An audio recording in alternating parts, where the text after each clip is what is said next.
me welcome everybody to today's Tang lecture entitled Silk, Gold and Glass, Upper Mustang and Nepal and the Silk Roads after 400 CE by Professor Mark Aldenderfer.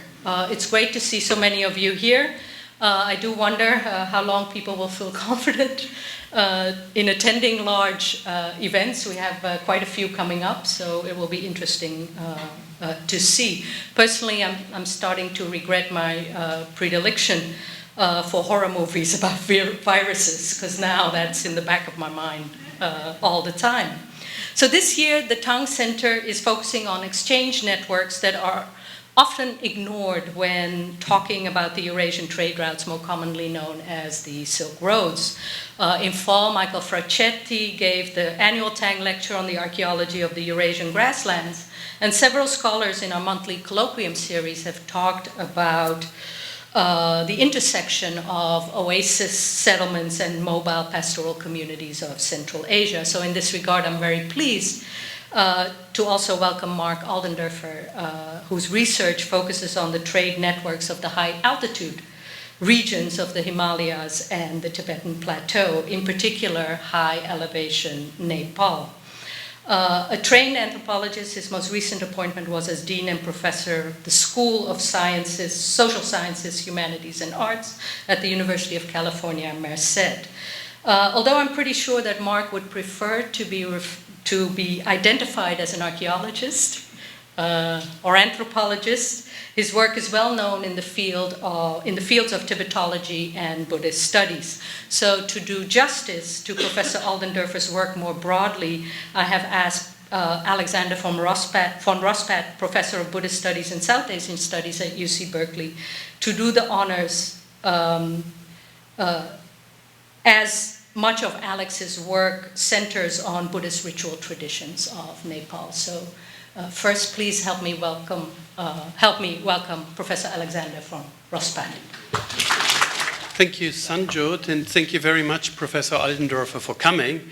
It's been for many years that we had the hope to lure you to Berkeley and to have you speak to us. You're, of course, a presence, on the internet and, through National Geographic. Your work in Mustang is, well known to many of us. And having traveled and done some kind of field work along the Kaligandaki River and Dölpo, I know the area well where some of your work is located. And I must say I've always been intrigued by the way archaeologists can mine a place for information and what you got out of these caves. I'm thinking about your work on burial sites in these places. Of course, what we do in the Buddhist Studies program is we read texts. So the texts, in a sense, speak to us, and that's pretty straightforward. Occasionally we get a little bit more, daring. And we look at material culture and paintings, and the reason why I got interested in the caves you've worked on is many of them have magnificent paintings of neo-art artists in, one of the kind of most remote and forlorn and unlikely places. You suddenly find these magnificent paintings. These caves are very difficult to go to. Charles Ramble, who spoke here last week, has actually been among Tibetologists who managed to step his foot inside. But what Professor Aldenderfer is doing with these caves is, in a sense, don't want to say more interesting, but really interesting, because it's so different from what we do. He is in many ways, retrieving without text and very often without visual material, the history of, pre-literate people. It doesn't sound great, but something like this. So I'm very excited that, your work coincides, geographically speaking, with what we do, but it's so very different. As Sanjot has said, Professor Aldenderfer is an anthropologist and, above all, an archaeologist. He was professor at UC Santa Barbara and at Arizona, where he still holds an appointment. And he's been Dean of Social Sciences at UC Merced, and is, one of the very important figures in social sciences and the larger arena of what also coincides with the humanities in UC Merced. And it's one of the privileges to be in California, to have such amazing colleagues in relative vicinity. He's done excavating work in many parts of the world, not only here. He's been excavating in the Andes, in other parts of the Central Asian Plateau, particularly in Western Tibet. But I'm very grateful that you came to speak to us about your work in Upper Mustang, because, as I said, this is kind of an area that we folks in Buddhist studies are also particularly interested in. I'm not an archaeologist or an anthropologist myself, so I can't really do justice to the enormous oeuvre of Professor Aldenderfer. He has about a dozen edited volumes to his credit, and I think literally hundreds of articles and book chapters and other contributions. He's a very prolific colleague. And he is somebody who is not only prolific at his desk, but going out in the field, doing excavations, securing grants for it, and also through your cooperation with National Geography and other bodies, actually making sure that that work gets kind of disseminated and doesn't just stay in the ivory tower. So I'm very grateful to you for coming up from UC Merced, and please join me in welcoming Professor Aldenderfer. Well, Alex, that made me sound really good, and I really appreciate you so doing, because that was a wonderful introduction. Thank you so much for that. And thank you as well for your introduction. I'm really pleased to be here. I had only learned that there was a Tang Center here relatively recently, and I was very happy then to see the invitation come in to have this opportunity to speak with you about the things that I do in the Himalayas right now. So I'm going to show some images first, and then I'll step back from the image just for a moment and describe how I got here, because I think it's always good to have some, what I would call truth in advertising. That is, Alex described me as primarily as an archaeologist, and that's actually true. That is, we're all trained as anthropologists in my world, but my passion and love is for archaeology, and no matter where it happens to be. So I'm not going to give you a history of myself, please. I'm not going to bore you with that.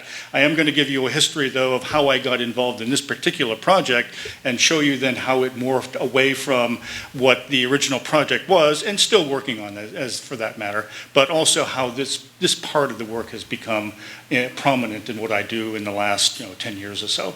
So, I know all of you have seen pictures like this before, and I apologize if you've already seen these. How can you not? This is supposed to be the trunk roads and the spur routes of the Silk Roads as defined by Tim Williams in his attempt. Well, it was a very important attempt to create a thematic study of the Silk Roads and trying to involve a number of different nations to create a uniform way of thinking about the Silk Roads with this very impressive project that was funded by ICOMOS back in the early aughts, and then finally came to fruition in 2014. So I show you this only because I want to make sure we all are on the same place looking at Silk Roads. And as you can see, if you look at it for a moment, you don't see much going into Nepal. I'll show you a little bit more about that in a moment, but please don't take this as reality. This is simply just what has been described by historians and to some extent archaeologists and folks that study Buddhist societies and cultures and so on, but it's a place to begin. I was doing some reading about Silk Roads earlier this month, or last month, I guess, and I saw an article that was titled something about the Paleolithic Silk Roads, if you can imagine what that would be like. And the only reason I bring that up is because it's very clear that people have been marching across Central Asia for a very long period of time. And so people got into Central Asia, Western China, at least as early, well, I won't go all the way back, but at least the late Pleistocene, people were marching back and forth in this region. So it's not as if this is a recent invention of human beings to be crossing these vast expanses. It is well known that the Silk Roads, that is, trade networks of one kind or another, especially documented by Mike Fricchetti, who I think you heard gave a speech here last year, it's very clear that these go back to the Bronze Age at least, and probably somewhat earlier as well. I'm not going to be focusing on those things. I'm much later in time at this stage, but I wanted to give you a sense that, there's been a great deal of effort that tries to define not only the trunk roads, but also the ways in which these roads form, and then how those networks actually then ramify and go into different parts of the world that, as Sanyat said earlier, that we really don't spend much time thinking about, that are part of this larger program. This is one of my favorite slides. I find in any talk I give about the Himalayas, I always find a way to insert this slide into it because it's just beautiful. So you're approaching the International Space Station, looking at the Himalayan arc. And if you look at we're going to be spending time down here on this later. I wanted to show you this, though, because one of the important parts of this conversation is, as Sanyat said, is that we're looking at high elevation zones here. And the Himalayas are often seen as some kind of barrier to cultural communication of one kind or another.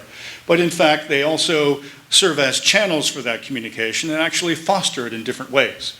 And so, yes, they're difficult to get over. Yes, you can't climb the Himalayas and go over the passes during most of the winter months, 6 months at least of the year. Having said that, there's a lot of activity that goes back and forth across those passes. And so it's important then to kind of think about, all right, how does this work through time?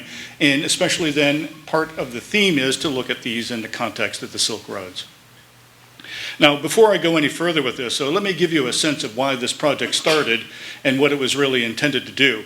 Alex was very kind about, my work in Tibetology and in Buddhist studies, and I'll be very honest. I am an archaeologist, so I'm going to stick my neck out some today and be involved in some aspects of Buddhist studies, but that's not why I came here. And the reason why I came to Nepal to do this work is that I wanted to do this in Tibet. But as it works out, it's not very easy for Western archaeologists to be working anywhere in Tibet right now.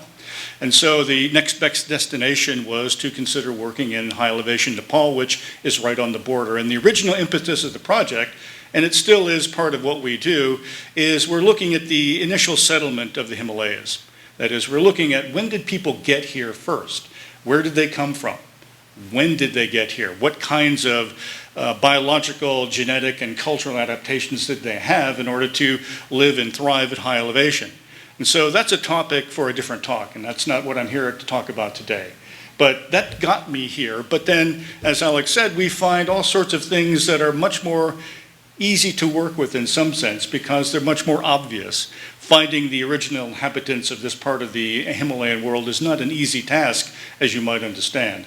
So we were fortunate then to be able to begin to look at these entities called cave tombs in the region, and how those cave tombs then become part of the story is where we connect ourselves then to the Silk Roads. So that's the background I wanted to give you a sense of before I move on to the substance of what I'd like to speak on this afternoon. Just so you know where you are in the world, archaeologists always give maps. They have to, because they figure if you don't know where you're at, then it's, you need to be educated on where that is. So the outline is Mustang. If you see Lomantang, we've been working in the Lomantang region, also in Jomsom, but you can see then it's cheek to jowl really with the Tibet.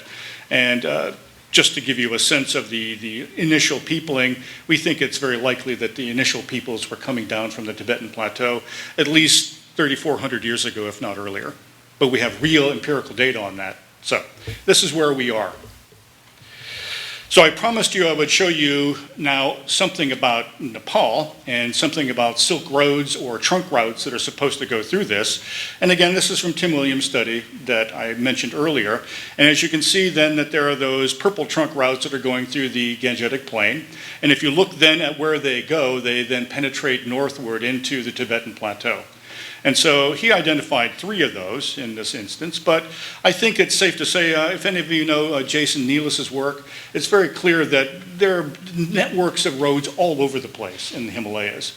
And even though, as I said earlier, they can be an obstacle, they're often not. It's simply just a matter of understanding what's flowing where, when in time. And so this gives you, though, a sense of where I will be thinking about how we can connect India and what we would call Nepal today into the Tibetan Plateau, and then thence to the wider range of silk roads out in the wider world. I show you this image right here because these are the major, I would call them entrepôts, I suppose, between the Himalayas right at the edge of the plateau and then thence to the plateau itself, off to Lhasa. So if you take a look at the two that you see on the right-hand side, Droldang and Kirong, those were there are other ones here as well, but these were ones that were identified early on as being primary routes by which not simply local trade was taking place, but also trade that was indicative of contacts with South Asia and moving things back and forth there. If you look to the west then, and you look at the route that goes out of Purang to Guge and then eventually to Khotan and then off to Central Asia, that route could also switch back around again. But it also really then kind of merged itself with Western Tibet into Ladakh, off then to the Central Asian steppes, and then thence to the west. So Nepal has been connected for some long time. We know that from history, we know that from a variety of different other sources, but the question then becomes, well, if we're talking about Silk Roads, when do we begin to see the first evidences of that? And so here's the thematic organization then of the way I'd like to present the rest of this conversation. The first is, it's kind of a culture historical statement. What do we find where, when? The basics of archaeology. We have things, and we need to understand where they fall in time, and then we need to have some sense then of how they transform and change through time. The second theme that I'll talk about will be, okay, well, why then? Why did those things take place when they did? And that's when my anthropological background begins to kick in, because that's something that I would like to know from understanding social, political, cultural events of one kind or another. What's the context by which Silk Road objects, if you define them so, appear at these regions in the Himalayas? What's the context? Why is it happening when it did? Why didn't it happen earlier? We don't know.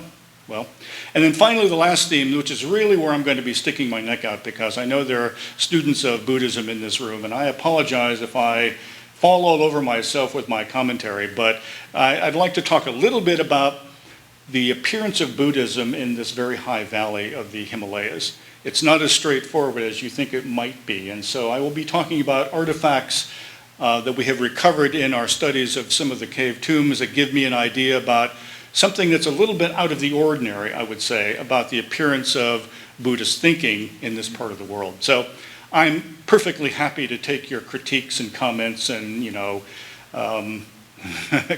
I gave a talk something like this at SOAS last year, and they were very politely skeptical about, oh, really, okay, that's fine, pat the archaeologist on the head and off you go kind of thing.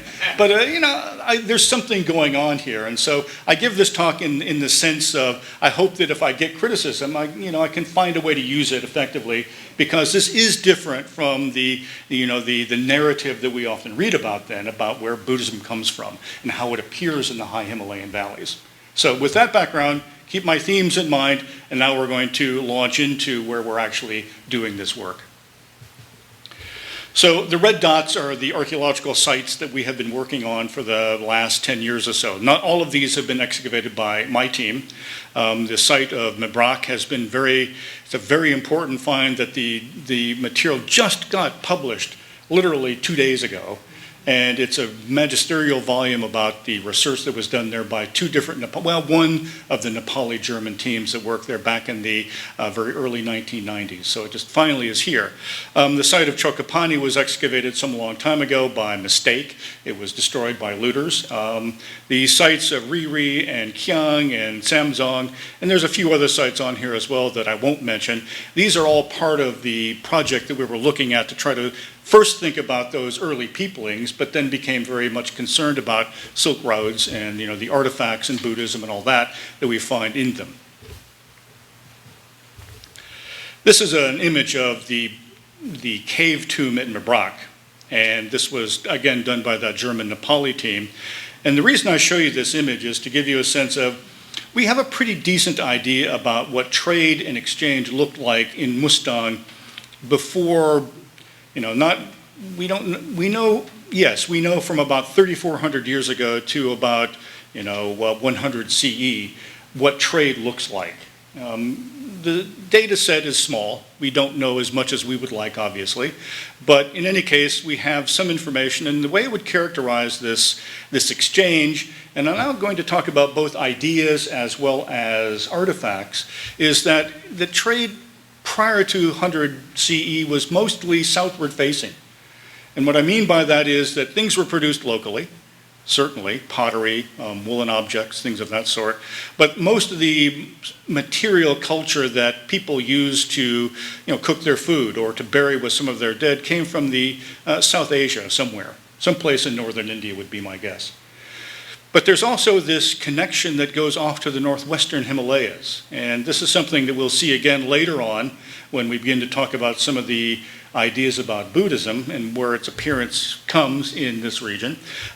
There's a lot of stylistic elements found on ceramics. And on that, you see that wooden object there. Those are box coffins that were found inside this tomb. And there's a great deal of painting on many of these that suggest things that connect ourselves or these folks up to the northwestern Himalayas. And I simply say northwestern Himalayas because I can't say exactly where they come from. But clearly there's a trend in that direction. But there is a surprise, and one of the surprises turns out to be we did some work on glass beads that came out of this site. So you see that they come from either southeastern China or even North Vietnam. So here we are in the middle of this very high, relatively isolated valley, but yet they're getting material from some trade route that goes very, very far south. So I was talking with Sanyot earlier today. She was telling me about her work in maritime activities in Sri Lanka. Well, this is maybe part of a maritime route of Silk trade, Silk Road trade that brings these beads up into this region. But this is not my focus right now. This is, other data that begins to inform us about where we might go with this process. So now I'm going to take you to Sam Dzong, which is the site that I'm going to spend much of my time talking about because this was the site of the cave tombs. This is the focus of primarily our focus of the National Geographic movie that Alex was kind enough to mention. As you can see the dates right there, 450 to 650 CE, give or take. The site was not looted. We were fortunate to find that. But unfortunately, the only way we found the site was by the fact that there had been an earthquake 2 years earlier, which literally caved off the facade of this cliff face and exposed these holes. Well, those holes are the remnants of shaft tombs that were dug down from the ground surface to a depth and then opened up as chambers, and then human remains and other things were placed in them at this time. I'm going to take you to two of them in particular because those form a nice contrast of material that we have in them. We're going to go to Sam Dzong 5, and then we're going to go to this complex that's called 1-4. When we first discovered them, we thought they were different caves, but as we did the excavation, it turns out there was a very large chamber all connected one to the other. You'll notice one thing about getting into these. Favorite activity as an archaeologist, I'll be honest, it's not easy to get into them. I have to repel or be repelled into them. I don't do that normally, but there I am hanging on a rope. Alex mentioned Charles. I was with Charles on his first and only experience being repelled into a cave near Lomantang. He was very brave about it. I have to give him credit for that. But in any case, it makes it difficult to do this work. And so one of the things that I didn't mention about Mustang is that there are probably 10,000 or more caves all across this region. And so many of them are coming in after 1100 CE, more or less. They're all some kind of wave of migrants coming out of the Tibetan plateau, or perhaps locals going up into defensive locations for whatever reason. Those are really not the interest that we've been having in this project. This is the place where we've spent most of our time. So working these is difficult, and therefore, it's not. It takes time to get into them and get the material out and then get it studied. So this image is a bit fanciful. I did not draw it myself. It was drawn for us by National Geographic. It was published in their magazine, and they were, of course, wanted us to, emphasize what we thought was actually there. The reason why it didn't look anything like this when we found it is, remember, the roof fell in and buried all of this material, so that it was very hard to you couldn't see it until we started working it. But this is not a terrible reconstruction of what we actually found there. The only thing that really is a bit, that is quite wrong is you'll see the individual inside the box coffin. That's fine. The person lying at the foot of the box coffin is not fine. That was one of their fanciful creations. There is a person there, a young person, but very fragmentary young person. So there is that individual then that you see there with all these artifacts and other things surrounding, and we're pretty sure it's a him in this case, based on the osteology that's been done. Here's the coffin, and you saw part of a coffin from Iraq, but they're quite different in terms of their formation. And I'd like you just to look at the imagery on the side of this box coffin. You will see it again in a different context, two different contexts actually. So I'm not going to ask you to interpret it now because that gives away part of my story. But in any case, just remember what you see. So you see orange and black and white painted in a very interesting formation on the edge of this. This was the only decoration on this box coffin. The individual inside, we don't know quite what his orientation was in there, but keep it in mind. Make sure you see the black tree-like form on the left, and make sure you see the white tree-like form on the right. Sorry, did I get that backwards? I did. Thanks. You got the idea. Thank you for not laughing. This was filled with interesting things. Now, archaeologists like to focus their attention on the material culture, and all the metal objects you see are very clearly, they're all copper. They're all from South India. We've done the metallurgy, South Asia, probably northern India. So we're pretty confident that's where they're from. The cup in the upper right-hand side is a wooden cup. We've got bamboo cups that are indicative of some kind of local trade of bringing bamboo up as well. But back to Alex's point about thinking about ritual, and this is something I'm not going to be able to talk about in this talk, but these objects are almost identical in their representation to a modern bone ritual in Lubrac that Charles Ramble has described. And what we've got is archaeological evidence that goes back to 500 CE for this ritual practice. Next talk, some other time. So, you're seeing that south-facing trade coming up to some extent, all coming from below, not from above so far. But then we find things, one of these. And again, I won't tell you much about the details right now, but this was inside the box coffin. It was probably on the individual's body, although it was hard to tell given the context of the site. But you can see that it's in relatively good shape, and in fact it's bronze, and we had that analyzed as well. And I'll tell you more about the metallurgy and origins in a moment. You can probably get, those of you who work in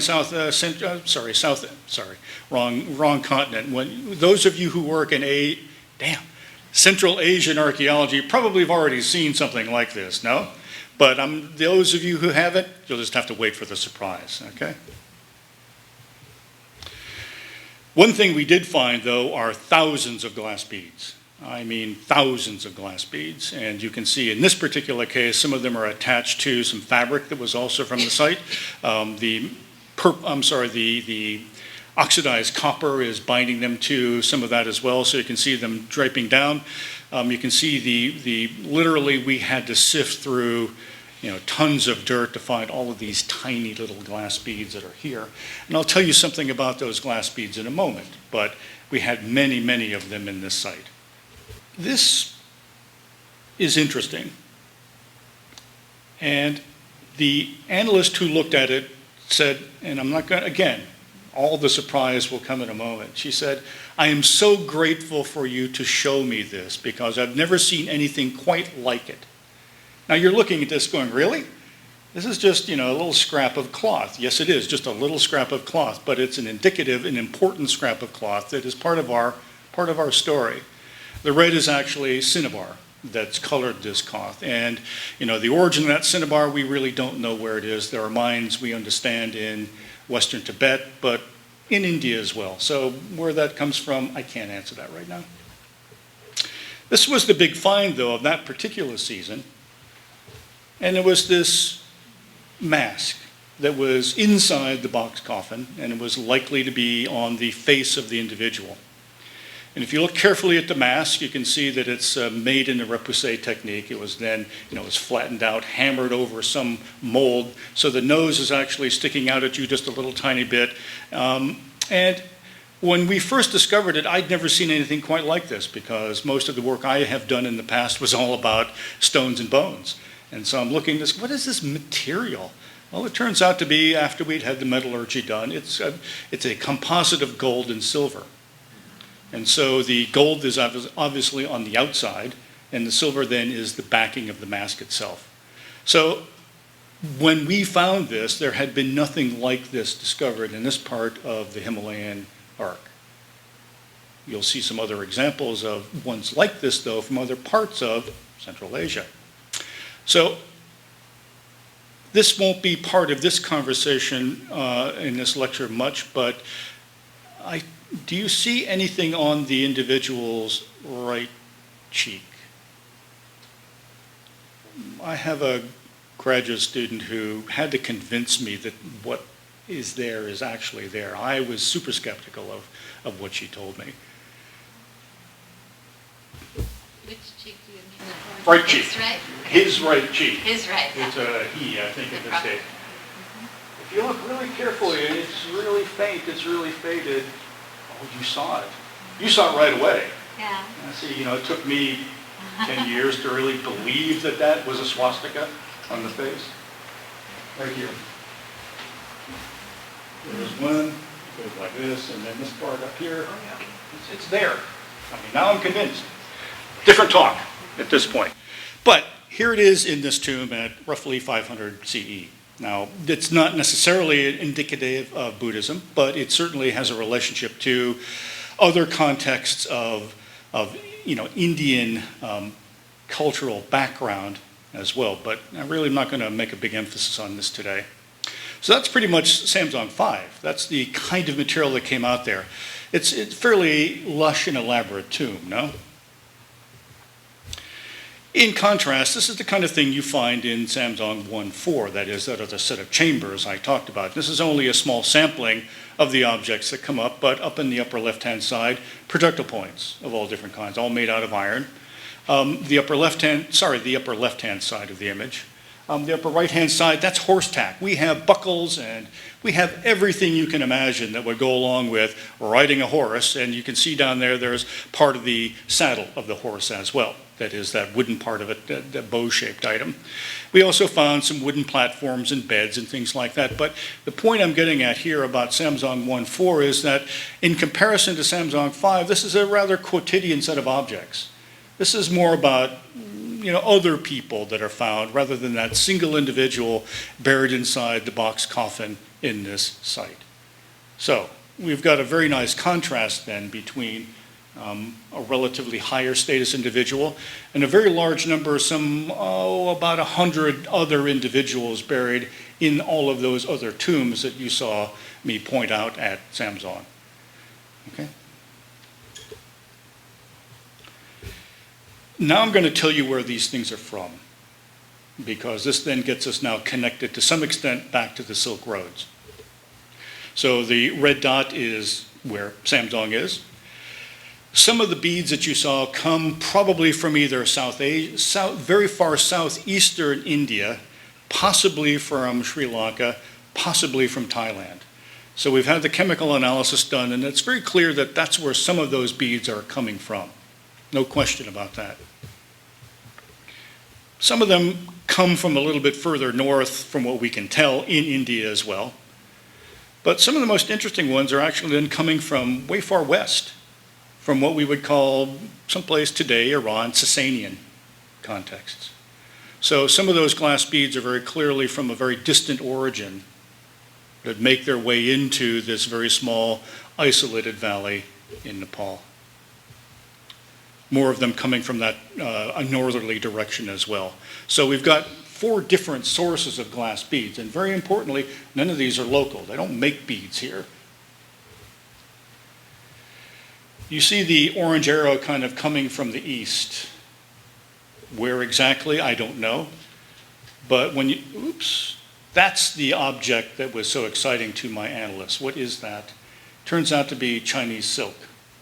But it turns out to be not the fancy Chinese silk that everybody sees when they look at, the tombs from, they look at the tombs from Dulan. They look for, all the Central Asian things you find. They're all very sexy, images. This, and she says she was so grateful. I've never seen anything so simple. I can really tell this is wonderful silk. Now, I'm saying it's coming from the east. It could well have come from some other direction, but it's more likely to have come from points to the east rather than from the west. One more thing to give you an image of. That bronze disc, that is clearly of Central Asian origin. Where exactly, we don't know. The metallurgy tells us the same thing, but the decorative techniques are very clearly Central Asian. So you notice one thing then when we finish with this discussion of where these things are from, we've got lots of still southward facing items coming up from, South India somewhere.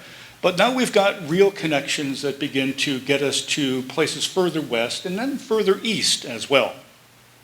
We're not talking about a lot. I think that's important for you to understand that we're not talking about lots and lots of material culture, but we do have now connections that take us in different directions that were really never fully developed in the past. But we're not quite done with our masks, which was the biggest surprise to us of all. We thought when we finished with Sam Dzong 5 and then did most of the work in the other Sam Dzong tombs that there were no more golden masks to be found. In fact, that was wrong. That's one of the beauties of archaeology is that you can be wrong, and you're often wrong in a good way, which you find new things that are kind of fun. Now, you can look really closely at that individual on the left-hand side, and I bet you can see that on its face really clearly. I don't think my slide is going to bring it up. Do you see the swastika? No? See that nice little red swastika on the cheek? Okay. Same kind of fabrication, gold, silver. But what was fascinating about these masks is that they were not found in that fancy tomb. They were found in a tomb that had mostly the quotidian objects that I described earlier. And they will also have some of those materials that are very clearly of Buddhist origin as well. I'll show you those in a moment. But what's even more fascinating about these golden masks is we're working in the site. We're excavating. And one of the local guys has something in hand and he throws it over to you and says, here, you probably would be interested in this. Well, it's kind of a little heavy. It didn't look like a rock. I had no idea what it was. Take it back to the lab, and what do we find? We unfold it, just like it's not an origami. Let's not go there. But it was crumpled like this, both of them in this small form. And then when you unfolded them, you find these things. So something special is going on in that tomb that is not quite the same as Sam Dzong number 5. And they were found in the same actual context. That is, they were both found in that one Sam Dzong 1-4. So something interesting is happening here that needs to be explained. So we're going to try to explain that now. So that's the culture history I can show you so far. That is, there's some objects that are moving around on the landscape. We've got objects that are coming from the south, from the west, from the east, a tiny bit from the north as well. So they suggest a connection to the Silk Roads, but they're not entirely definitive as well. So we need to put all of this in context now, because if you recall, one of my themes was, why is it happening now? All right, what's going on that creates a context for the significant movement, not simply now of local materials, but a desire to obtain materials from very exotic sources? Why now? And so the only way to really understand that then is to take a look at the Western Himalayan arc and compare this to work that has been done primarily in Western Tibet, but also a tiny bit in northwestern India. So I'm going to take you to 3 sites, Gurgiam, Chuvthag, and then a site, Malari, in northwestern India. And you can get a sense then of where we are, compared to Upper Mustang in Sam Dzong. So here's the excavation at this site called Gurgiam. And if you can see then, it's a tomb that was, whether it was a shaft tomb or not, I'm not entirely clear, but it was definitely buried underground. This tomb was discovered in one of the most ridiculous ways. I walked across this ground myself when I was allowed to work in Western Tibet, and did I find this tomb? No, of course not. I didn't find this tomb. It was found by somebody driving a truck across the landscape. The front wheel falls into the depression, and voila, they find tomb underneath there. Well, sometimes that works for archaeology.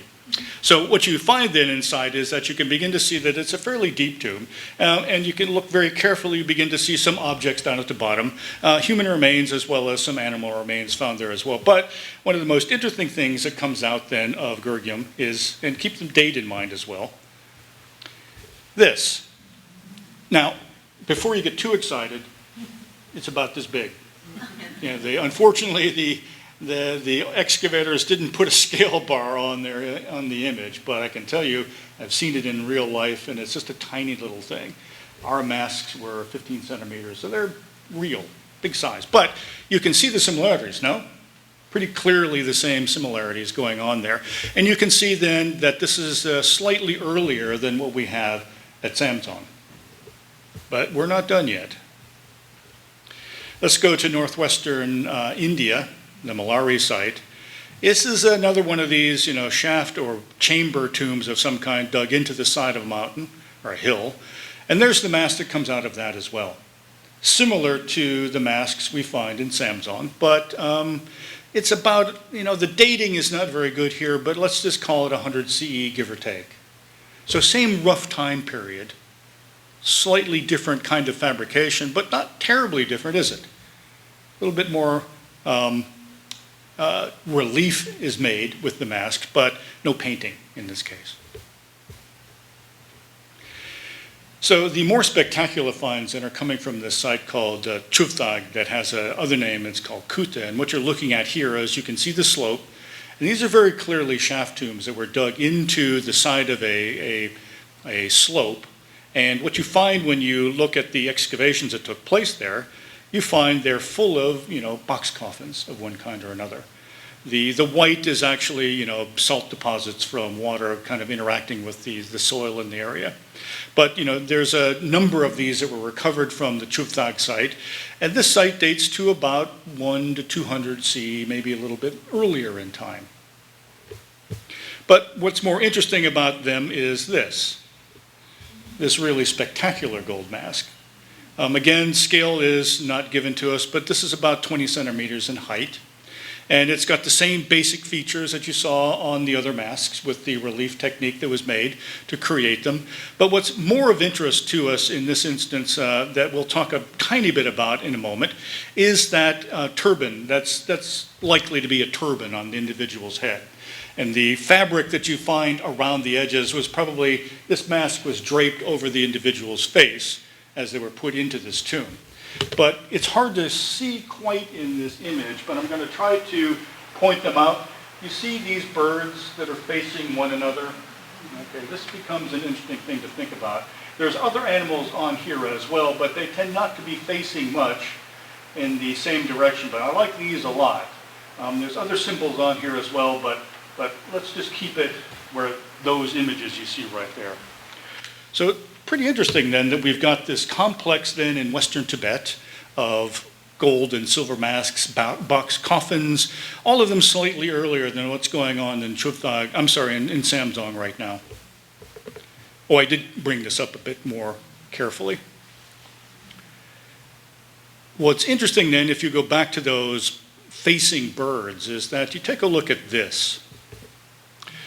This image is from Xinjiang.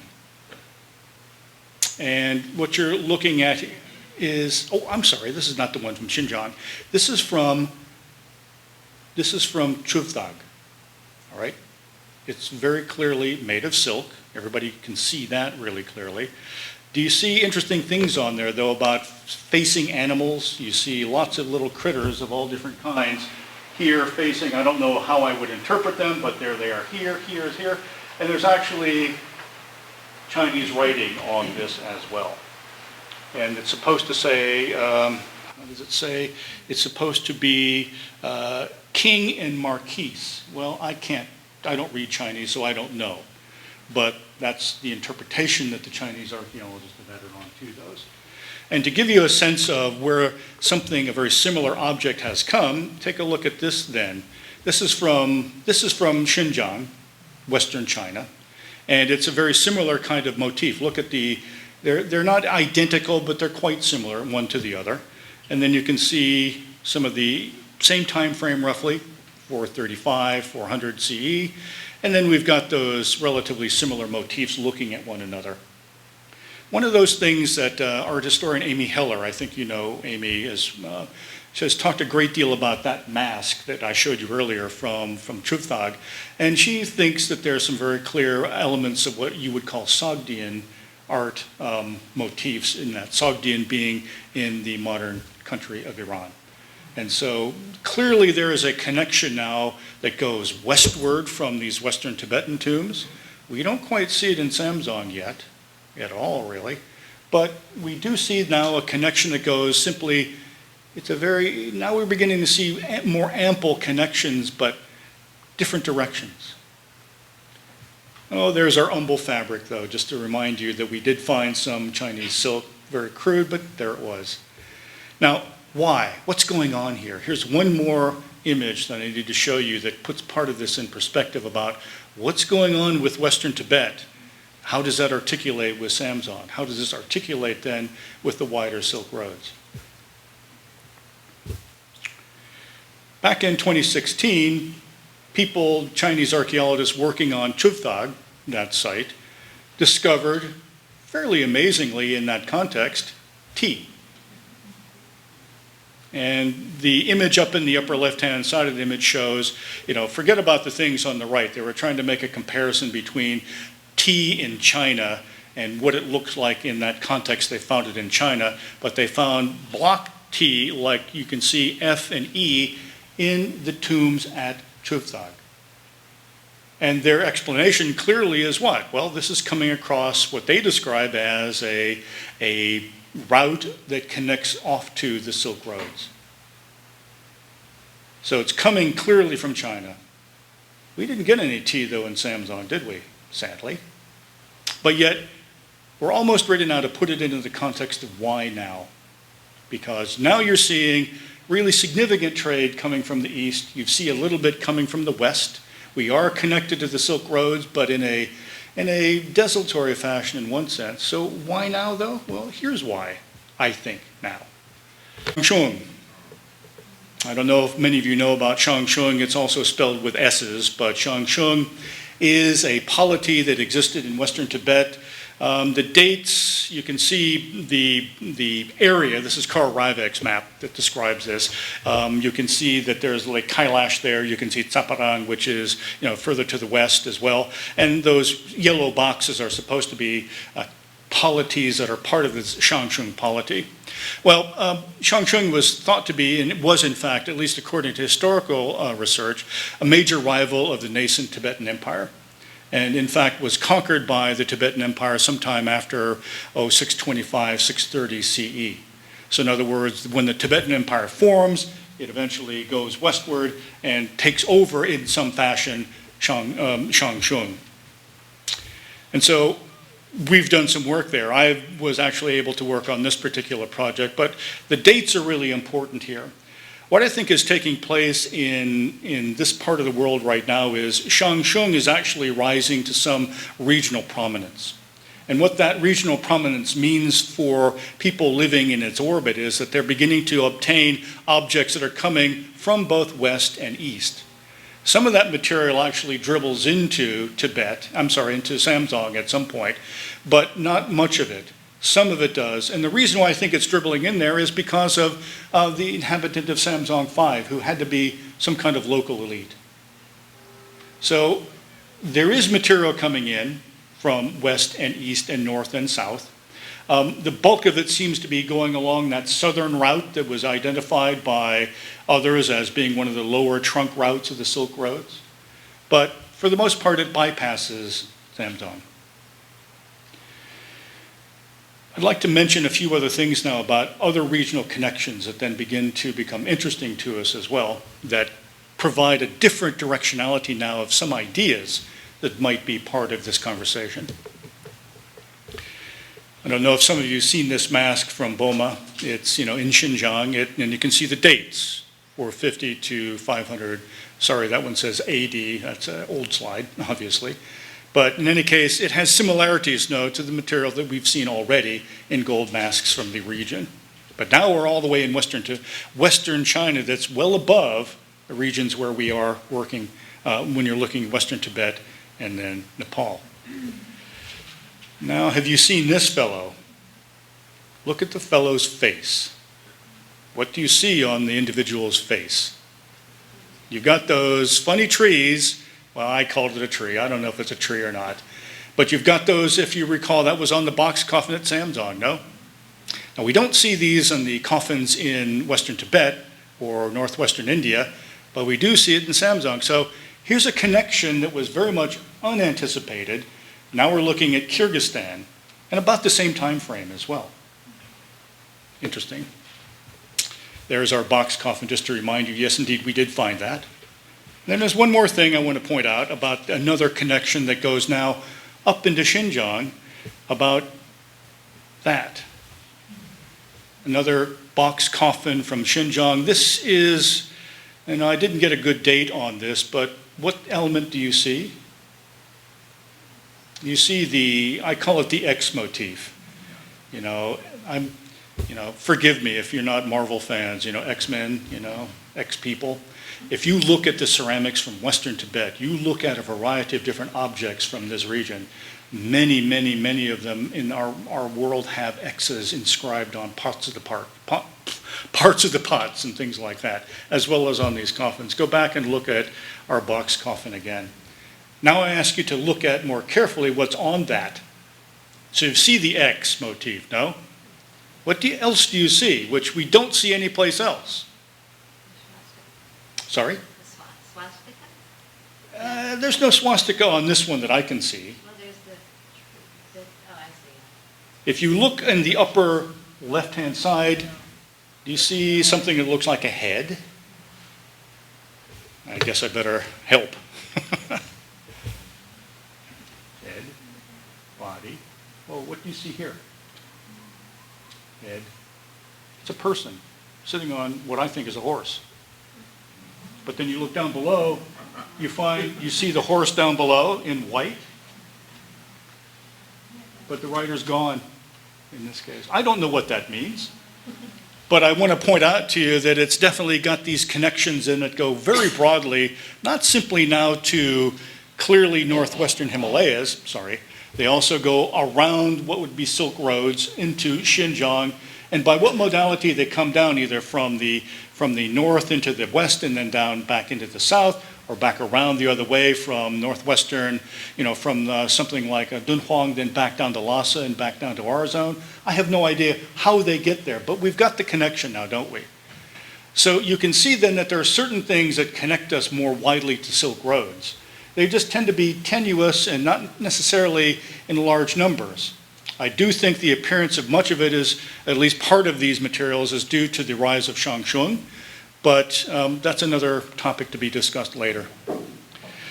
Okay, so this is the finale here. So this is where I really stick my neck out in terms of Buddhism. So apologies to the Buddhist scholars in the room, because this is what I want to hear some feedback on.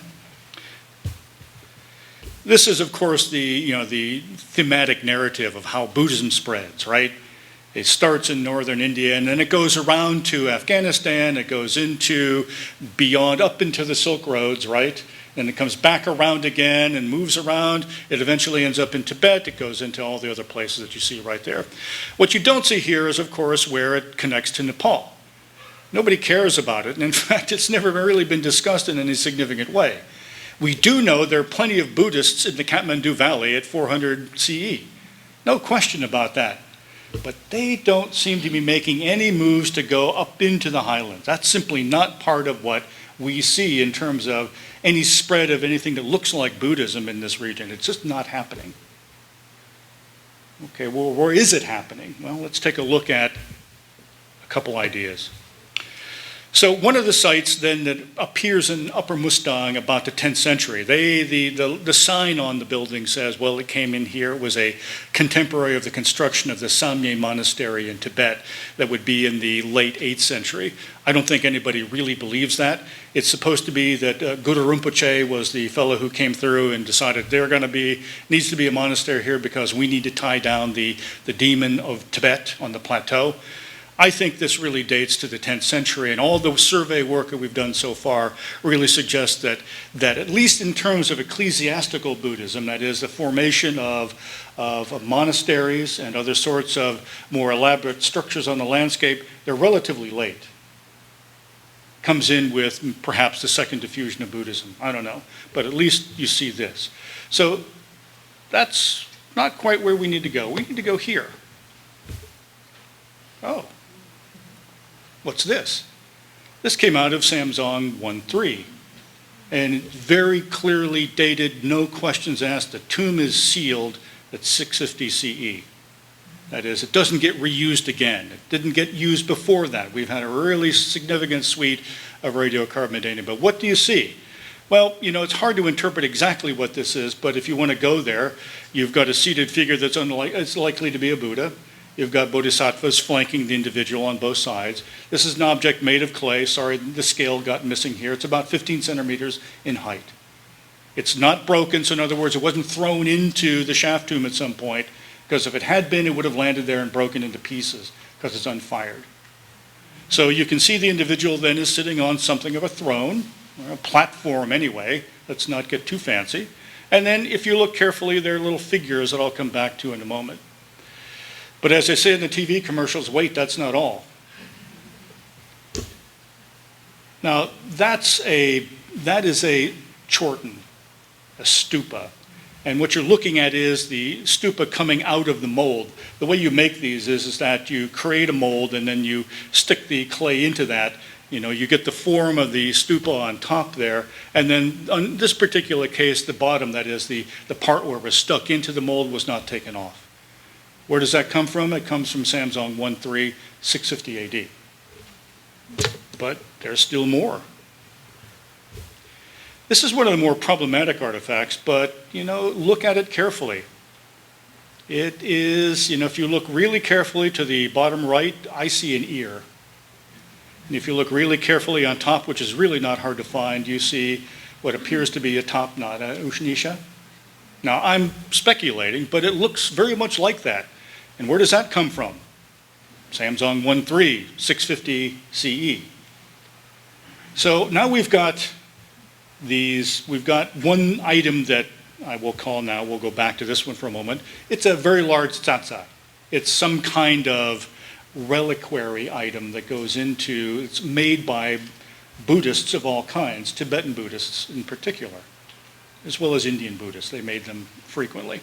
Let's look at this tsatsa just a bit more carefully. If you look really carefully at those little critters on both sides of the platform, what do you see? What do they look like? I'm going to tell you what I think they look like, but they look like little lions. And they're looking, at least one of them is a little eroded, but they're looking over their shoulder. And this motif is really common later on in time on the plateau. But again, what's the date? 650 CE.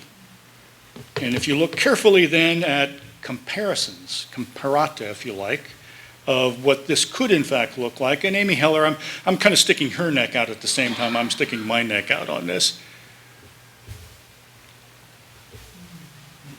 Now look at that individual on the throne, clearly a Buddha of some kind, clearly sitting on a platform, and clearly being supported by those little lions. And look at the date.